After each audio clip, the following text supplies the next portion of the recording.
Hello everyone, welcome back to Vidyalaya. इस video में हम बात करने वाले हैं कि how to find inverse of a matrix with the help of elementary transformation. Correct. तो हमें ढूंढना है inverse of a matrix, inverse of a matrix. Correct. तो एलिमेंट्री ट्रांसफॉर्मेशन की मदद से हम इनवर्स ढूंढेंगे with the help of E transformation. तो उससे पहले आप ये समझ लो कि जो इनवर्स होता है ना वो क्या होता है। ठीक है। तो इनवर्स का मतलब होता है अगर कोई मैट्रिक्स हमारे पास ए है, ठीक है, इस ए का इनवर्स बी कब कहलाएगा, इस ए का इनवर्स बी कब कहलाएगा, जब इन दोनों का जो प्रोडक्ट है ना वो आइडेंटिटी के बराबर आ जाए, ईदर फ्रॉम लेफ्ट और फ्रॉम राइट। ठीक। अगर ये आइडेंटिटी मैट्रिक्स के बराबर आ जाता है तो इसको हम कहते हैं इनवर्स ऑफ मैट्रिक्स ए। ठीक। तो बी क्या कहलाएगा उस टाइम, इनवर्स कहलाएगा ए का। ठीक है। तो अब ये समझने वाली बात है कि आपका इनवर्स जो है एलिमेंट्री ट्रांसफॉर्मेशन की मदद से किस तरह से बनाया जा सकता है, किस तरह से हम इसको फाइंड करते हैं। लेकिन उससे पहले एक इम्पोर्टेंट ये है कि आप क्या करेंगे, अगर किसी भी मैट्रिक्स को मल्टीप्लाई करेंगे आई से, आई मतलब आइडेंटिटी मैट्रिक्स, तो आप वापस से उसी मैट्रिक्स को गेन करेंगे। ठीक।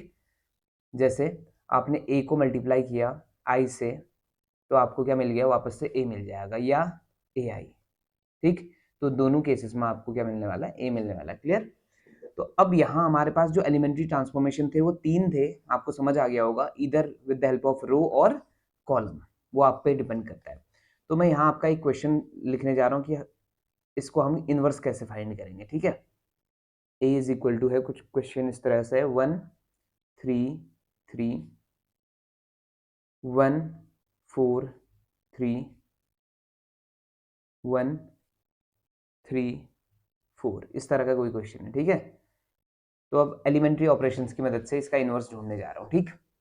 तो सबसे पहले क्या करेंगे कि आप a इज इक्वल टू आई ए का यूज करेंगे, और इस बार मैं कौन से ऑपरेशंस लगाने वाला हूँ, रो ऑपरेशंस लगाने वाला हूँ। सिर्फ आपका रो में लगेगा मेरा ऑपरेशन, आपका कॉलम का जिक्र भी नहीं होगा। ठीक। तो जब भी आप रो लगाएंगे तो आदत बना लो अपनी, एक बाद में रैंक में काम आएगा ये, कि a इज इक्वल टू आई ए लिखेंगे अगर आपका रो ऑपरेशंस लगा रहे हैं। और अगर किसी का मन है कि आपका कॉलम ऑपरेशन लगाए, तो उस टाइम पे आपका वो a इज इक्वल टू क्या लिख सकता है, ए आई लिख सकता है। करेक्ट। तो a इक्वल टू आई ए लिखने के बाद कैसे करना देखना, a की वैल्यू पुट कर दो, 1 3 3 1 4 3 1 3 4। ठीक है। और यहाँ कौन हो गया, आई कितना है, आई सेम ऑर्डर का होगा, 1 0 0 0 1 0 0 1। ठीक। अब आप क्या करेंगे ना, ये जो a है इसकी वैल्यू पुट करने की जरूरत नहीं है। मैं क्या करने वाला हूँ पता है तुम्हें, यहाँ ये a इंटू बी टाइप बनाऊंगा, ये पूरी जो चीज है ये, इसको मैं b बनाऊंगा। ठीक। यानी ये इनवर्स का काम करेगा मेरा लास्ट में जब फाइनल स्टेज पे। तो a into B equal to I, तो इसको बनाएंगे हम i बनाएंगे, यानी इसको इस तरह से ट्रांसफॉर्म करना है कि i बन जाइए। ठीक है। चलो स्टार्ट करें फिर, अगले पेज से आता हूँ, 1 3 3 1 4 3। ठीक।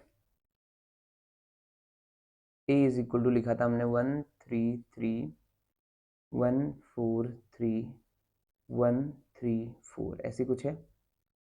ठीक। और यहाँ आपका क्या था, 1 0 0 0 1 0 और 0 0 1, और इंटू में कौन, a। ठीक। अब आपने क्या ध्यान देना है, देखो जब भी आप आपका एलिमेंट्री ऑपरेशन की मदद से इनवर्स ढूंढेंगे ना, सबसे पहले तरीका सीख लो कि पहली जो प्लेस है a11 की प्लेस पर 1 बनाएंगे हम, और उसके करस्पॉन्डिंग नीचे वालों को क्या बनाएंगे, 0। फिर a22 की प्लेस पे 1 बनाएंगे, चाहे जो मर्जी जिससे भी हमें काम करना पड़े। फिर उसके बाद क्या बनाएंगे, 0 बनाएंगे उसके करस्पॉन्डिंग ऊपर और नीचे। फिर a33 की प्लेस पे 1 बनाएंगे, उसके करस्पॉन्डिंग क्या बनाएंगे, 0। ये एक पैटर्न रहेगा। इससे फायदा ये होगा कि आपका बार बार जो जीरोस बन चुके होंगे ना उनमें प्रॉब्लम्स नहीं आएगी। ठीक।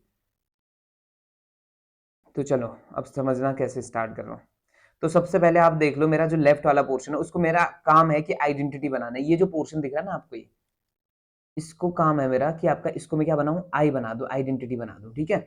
चलो फिर स्टार्ट करते हैं। तो पहला ऑपरेशन मैं लगाऊंगा इसे 1 बनाने के लिए, लेकिन ये ऑलरेडी 1 है तो इसका कुछ प्रॉब्लम नहीं आ रहा है अब, है ना। अब सेकंड रो में देख लो, सेकंड रो में ये क्या है 1। अब मैंने इस 1 की मदद से इसको 0 बनाना है। थर्ड रो में भी 1 है, मैंने इस 1 की मदद से इसको क्या बनाना है 0 बनाना है। तो देखो मैं सेकंड रो में लगा रहा हूँ, सेकंड रो में क्या लगा रहा हूँ R2 माइनस R1। इससे फायदा क्या होगा, R2 में से R1 माइनस करूंगा तो ये 0 बन जाएगा, है ना।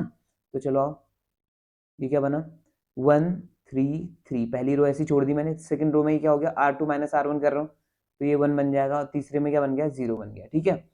अब आगे बढ़ेंगे तो यहीं पे देखो मैं एक दो ऑपरेशन लगा रहा हूँ इसी में, लेकिन दो ऑपरेशन आप कब लगा सकते हैं, जब आपका चेंज होने वाली रो इन्वॉल्व ना हो। जैसे देखो चेंज कौन हुआ पहले R2 यहाँ इन्वॉल्व नहीं है ना दूसरे वाले में, तो आप दो ऑपरेशन भी एक साथ लगा सकते हैं। लेकिन अगर आपका जिसमें चेंज हो रहा होगा तो उस टाइम पे आपका एक ही ऑपरेशन के साथ चलेंगे आप, ठीक।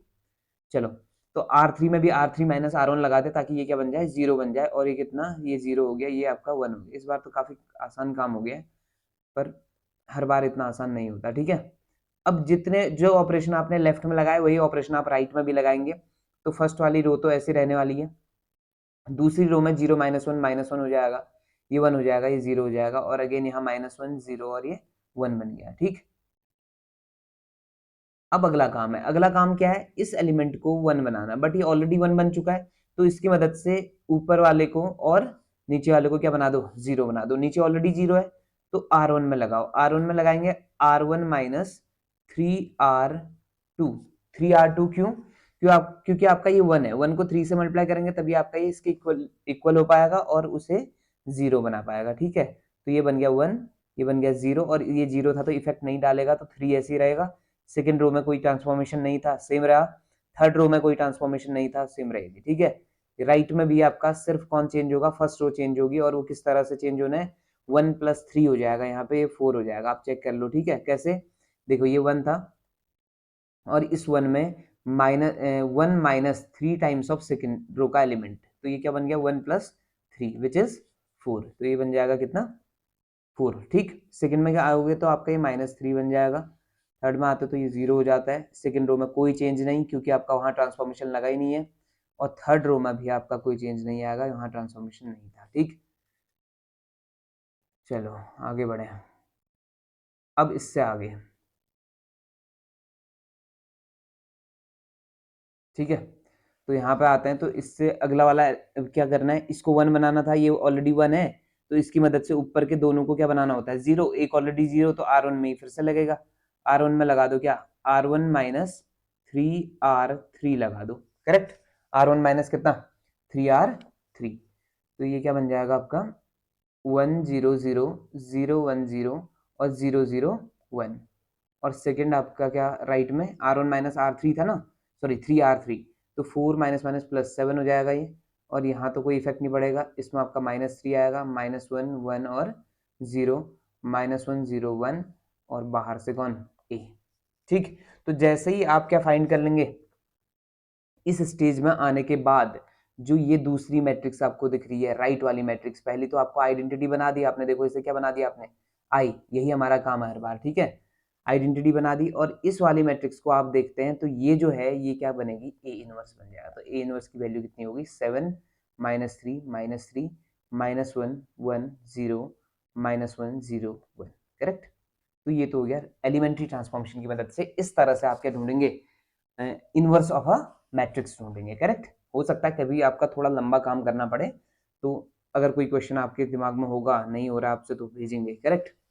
चलिए, अब एक तरीका और है, जब कॉम्पिटिटिव एग्जाम हम कर रहे होते हैं ना तो उस टाइम पे आप एक दिमाग और लगा सकते हैं। इतना काम करने से बेटर है कि आपका पूछे क्वेश्चन, मान लो कि इस पर्टिकुलर मैट्रिक्स का इनवर्स कौन है, नीचे में से आपको दिए होंगे ऑप्शंस, पहली मैट्रिक्स, दूसरी मैट्रिक्स, तीसरी मैट्रिक्स, और क्या पता चौथे में नन ऑफ दीज दे दे या एक मैट्रिक्स दे दे, ठीक है।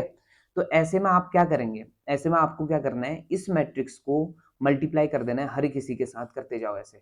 और मल्टीप्लिकेशन करना इतना मुश्किल नहीं है, आपको पता है कि इनवर्स जब अपने मैट्रिक्स के साथ मल्टीप्लाई होता है ना तो क्या देता है पता है, आइडेंटिटी देता है। तो आप क्या करेंगे, जब इसको और इसको मल्टीप्लाई कर रहे होंगे तो मान लो पहले में 1 आ गया तो ठीक है, आगे मल्टीप्लाई करते चलो।